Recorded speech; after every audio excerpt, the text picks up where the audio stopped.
appreciate everyone's patience throughout this. These deals are complicated. We had some procedural stuff to do, and then we had the weather yesterday. So sorry for the delay. Sorry we couldn't see in person, but we are really excited. Our whole building's excited to welcome Randy Gregory, outside linebacker Randy Gregory. And he was one of our top free agent priorities throughout, and just we're thrilled to have his family here, his wife Nancy and his daughter Sophie, and his parents just flew in as well, Kenneth and Mary, and we welcome them, and we welcome them to the Broncos family, and it's going to be, you're going to have a great career here, Randy. I also want to thank his agent, Peter Schaefer, and Peter, as most of you know, is one of the best in the business, and just the class and the professionalism that Peter showed was second to none, and just want to thank Peter. And starting our off season, I think I met with you all, and our priorities, we really wanted to improve our pass rush and really our front seven as a whole. But the pass rush, as you know, with the quarterbacks in our division, we really needed to add. And I like our outside linebacker group with Chubb and with Coop and Malik and some of those guys. But we needed to add a difference maker. I feel like we have in Randy Gregory. We feel like Randy's an impact type player. And when you look at the free agent class, he stood out, just the way he plays the game. We played Dallas this year, and he was a guy we had to game plan for. He puts the fear in the offensive coordinators, because he can impact the game at any time. When you watch Randy on tape, the thing that really sticks out is his passion for the game, how hard he plays every down. And in the run game, very disruptive. He can set the edge with his length. He plays with strength. He plays with leverage. Very active on the move. He's disruptive. And again, he chases every play, every down. The passion, and when you watch on tape, just sticks out. And then as a rusher, he's a prototypical rusher. He has size. He has length, explosive get off. He has burst. He can bend. He can flatten. He can win with speed. He can win with quickness. He can win with power. He has an arsenal. He played 38% of the snaps, and he was top 10 in pressures in the league. And so we feel with him and Chubb and the group we have and the secondary that he's even going to be that much better here as a Bronco. The reason why this is such a special day is for everything that Randy's gone through. And we did a lot of homework on Randy, like we do with all the free agents, and he's beloved in the Cowboys building for everything he's come through. The hard work, the perseverance, the grit that he showed. We all go through stuff, and he went through it, and he came through the other side. And look at him today. And with that, I want to welcome Randy and have him come up and say a few words. And just getting to know Randy at dinner, and his wife Nancy and Sophie, and he's going to fit in great with our building. He's going to fit in great with our culture, and obviously he's going to fit in on the field. So I want Randy to come up and say a few words, and I appreciate you, Randy.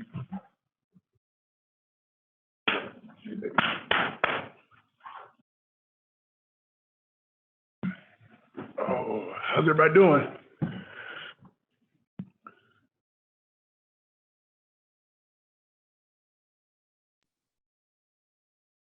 Hey, Randy, Ryan O'Halloran from the Denver Post.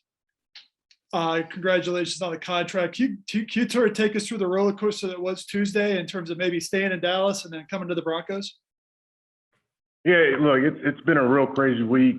I know there's a lot of finer details that you guys want to talk about.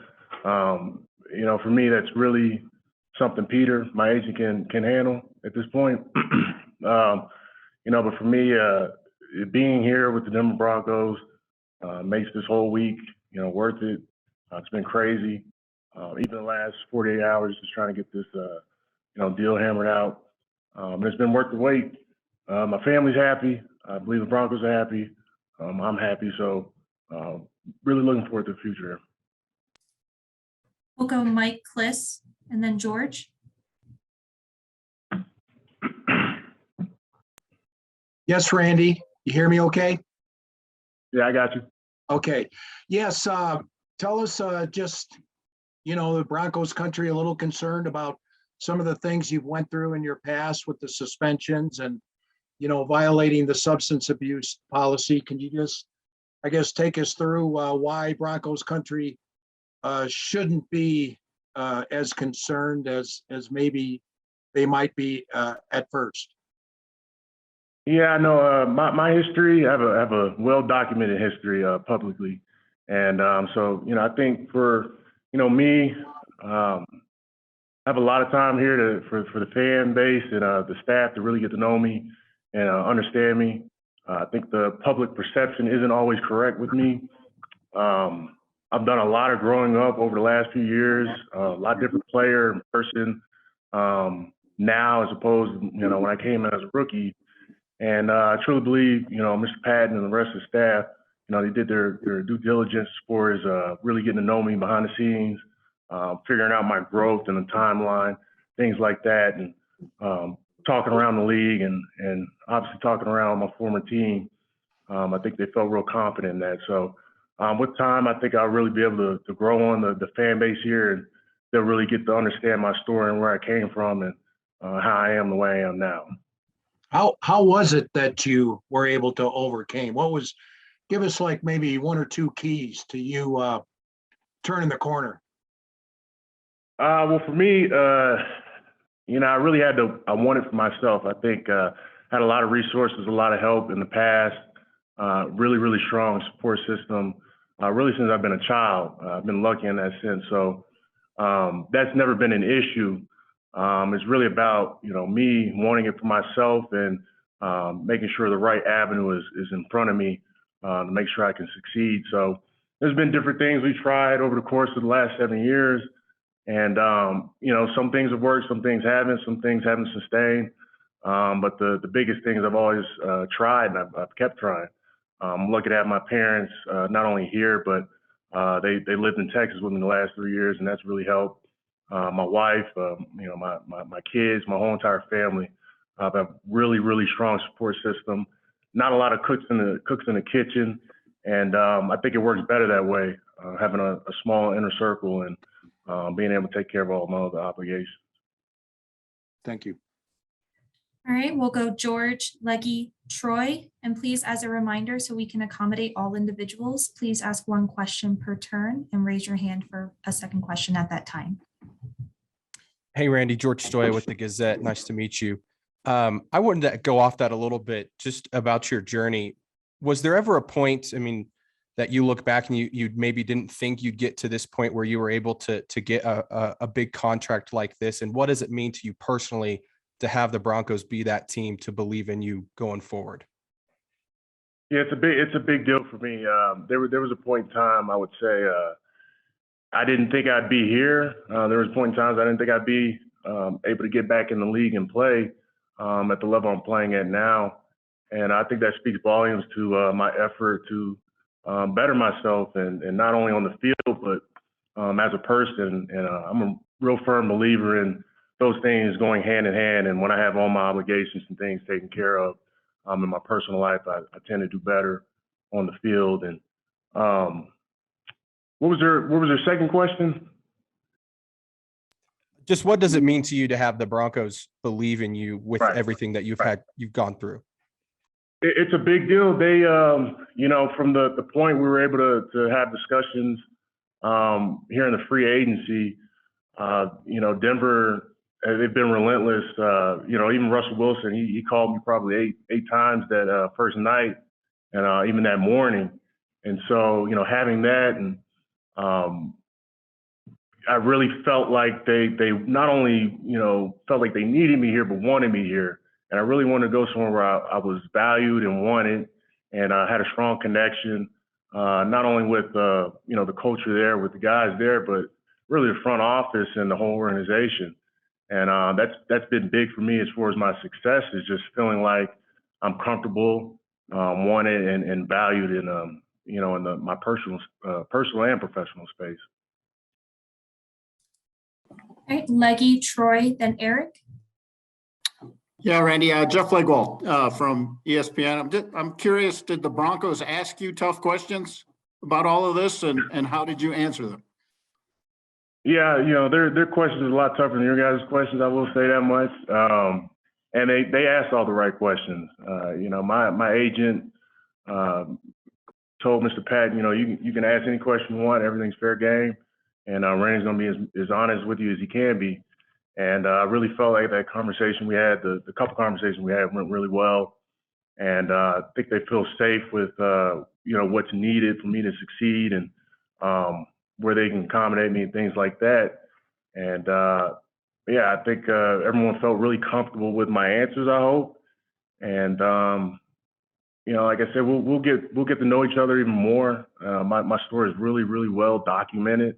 You can honestly just go online and read about it. But for the staff here, the players here, the fan base, even you guys, will ask to at least give me a chance to show you my real self and not just something online. Really get a chance to get to know me as a person and a player.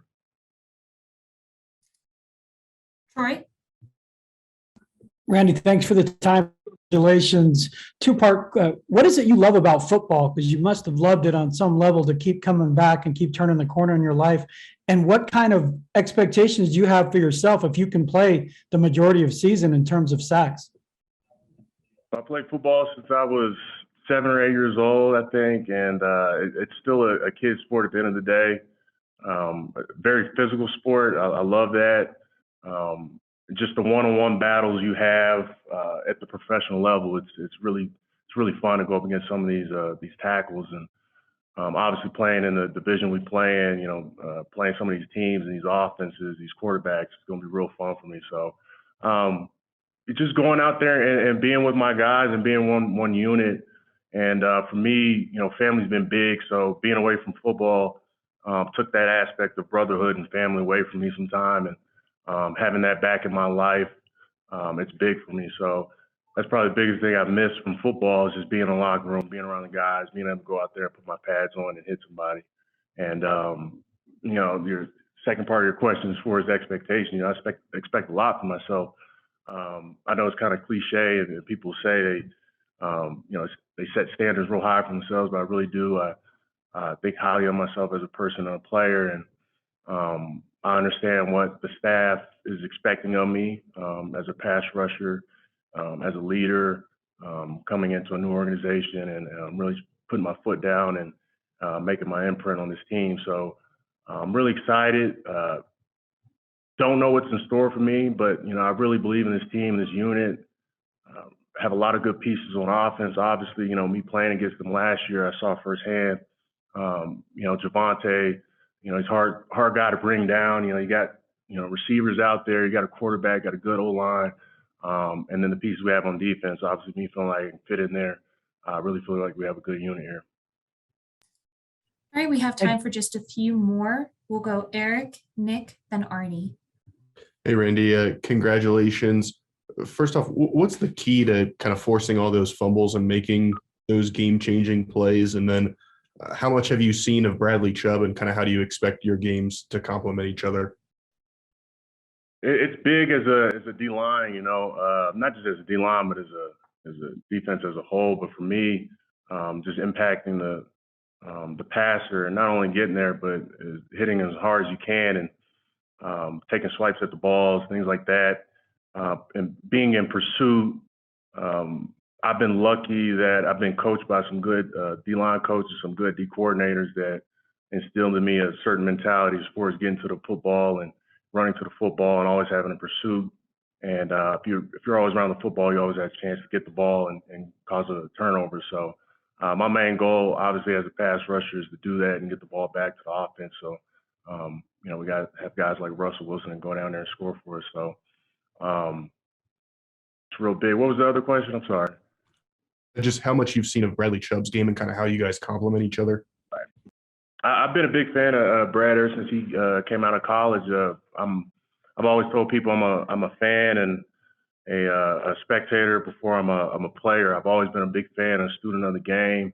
I remember him coming out of college. I always watch the guys coming out of college in my position, and it's kind of cool to see me be able to play opposite of him. I really think highly of him. We've actually already talked already, and can't wait to see him in person and get to work with him. Really think he's a good player, and he's going to make a big splash for us this year, hopefully, with me also. Nick? Randy, thanks for the time and congratulations. When you were on with the Cowboys last year, you were on their 14-player leadership council, I believe, and kind of they had you being a front-facing member of the organization. What did that kind of just mean to you from a leadership perspective? What did you gain from that last year? Well, I'll be one to tell you that my leadership skills as far as speaking vocally to a football team hasn't always been the best. That's been one of the things I've always wanted to work on. Never been a real rah-rah type of guy. And I always associated that with being a good leader, having the loudest guy in the room. And I don't lead that way. And I think, the Cowboys saw that. I think organically I became a leader on that defense. And by the way I conducted myself in the facility around the guys, the relationship I had with them, I think it meant a lot to the coaching staff. So it was new to me. It was really surprising for me to be a part of that panel or that group of guys. And definitely a learning experience for me, at this point in my career. So I'm hoping I can bring those same types of, traits to this team. Appreciate it. We have time for 2 more questions. Arnie, then Zach. Hey, Randy, Arnie Stapleton from Associated Press. I'm wondering how much, some years ago when Peyton Manning was here, the Broncos were always able to attract premier free agents like yourself. Then we went through a little bit of a gap. And now that Russ Wilson is here, I'm wondering how much does his presence, make Denver more attractive? Did his presence here play a role in your wanting to be a Denver Bronco? Well, I'll start off with, Denver is very attractive in itself. I think they're attractive without, Russell Wilson. But for me, it was even more attractive knowing that he was there, knowing the caliber player he is and person he is, and knowing the pieces that were there. And, for me, I'm a defensive guy, but I understand the importance of having a good offensive unit and the effect they can have on you as a defense and the effect they can have on the season and games as a whole. So for me, that was really the biggest selling point was the wide receivers you guys have, the running back you guys have. Like I said earlier, I had the ability to play against you guys. And, I went in thinking that, one thing about the team and felt completely different, after the game. And so to answer your question, yeah, Russell Wilson was probably, if not the top reason, one of the top reasons why I was able to get out here, just his ability to reach out and stay relentless, much like the front office did with me and my agent. And I'm glad it worked out the way it did. Thank you. Last question, Zach. Yeah, Randy, Zach Stevens with DNVR. Welcome to Denver. I just wanted to ask about, you said Russ called you eight times that first night. How important and meaningful and impactful was that for you? And what were the conversations like? Why did there have to be 8 phone calls? It's big for me because, like I said, my biggest thing is feeling wanted and having that support and Russ, I don't know if it was 8 times, but he hit me up a lot. And that first night I was afraid to answer back and a lot of uncertainty and, with everything going on. And I woke up that next morning. The first text I saw was from him again. And then he sent me another one. I was like, you know what? And mind you, he was FaceTiming me throughout this whole entire process. So it just having him there in the back of my mind, it really helped. And then, being able to sit down and talk to him on FaceTime. It's funny, he was coming from the Children's Hospital, and there's a certain image he has out in the public. And it was funny. I was telling my parents and I was telling my wife, I was like, he's literally what he is out in the public. He's coming from a children's museum, taking the time to call a guy that he's trying to bring to the team. And so, talking to him and talking about the culture, talking about the guys, we talked about real estate, the areas to live in, things like that. I got to say hi to Sierra, his wife. So it was a real fun experience. It was real stressful. I thought experience was going to be being in free agency, but, the staff here, top to bottom, and then obviously, Russell, the way he handled it, made this whole process that much easier. Thank you so much for your time, Randy. Thank you, guys. All right, for the media, if you please stay on, we will have George Paton come back and take a few questions. Please start raising your hand if you have a question for George. We will lead off with Ryan O'Halloran.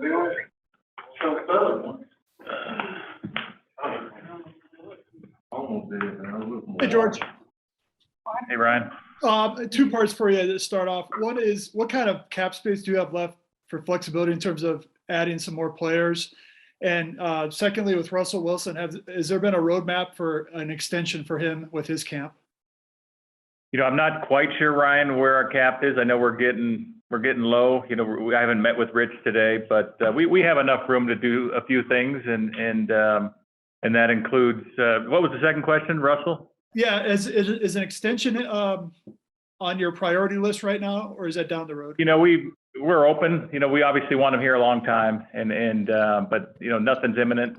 I'm sure we'll talk here soon, but we didn't make this trade not to have him here for a very long time. Thanks. We'll go Leggy, Eric, then Nick. Leggy, you're muted. Yeah, you'd think after 2 years I could handle the mute button, but George, I'm curious as to how tough of or how aggressively did you approach Randy about his past, and how did you cover that from your perspective as a team executive? Yeah, I mean, we talked to a lot of people, Jeff. In the Cowboys organization, people have been around Randy in his past, and we felt like we knew him. And then when we spoke with him, really felt good about it. You always do your due diligence. You hear things, you read things, you talk to people. Felt good about the people we talked to, and then when I talked with him, I mean, that's all I needed to do. Where he came from, where he is now, how he got here. He comes from great family, 2-parent home. He's got a wonderful wife, daughter. So it's a success story, and we feel really good about it. Did you, and just quickly, were you worried when you saw the Cowboys sort of release, hey, we've re-signed Randy Gregory, or how informed were you at that point in the process? Yeah, I mean, we thought he was going to the Cowboys. So, you win some, you lose some. We thought we lost him, and then woke up in the morning and felt a lot better once we realized he was coming back. So, these things happen in free agency. It happened to us this year. It happens. And you just roll with the punches, and you don't overreact. You don't get too emotional. But I tell you what, it was an emotional room when he came back. I'll tell you that. Eric? Hey, George, DJ Jones, how important was it to kind of solidify that defensive line, especially from a run stopping perspective? And then signing Calvin Anderson, Tom Compton, kind of where are you guys at right tackle? Right. DJ was a very important piece. I thought we needed to improve our run defense. We needed to close games better. We couldn't get off the field when we needed to last year, in large part due to our run defense. And, DJ is one of the better run defenders in the league. And the thing I like about him is he can rush the passer as well. He's quick. He's athletic, really instinctive. But the thing that sets him apart from a lot of D tackles is his ability to play the run. And then at, the tackle position, we signed Tom Compton. Feel good about him, Calvin, and then we're going to continue to add in the offensive line.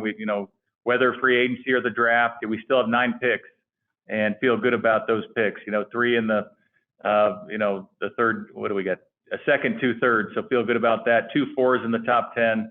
So we're going to keep addressing our team, addressing the line, and we still have some cap room to do some things, and we have a lot of draft capital as well.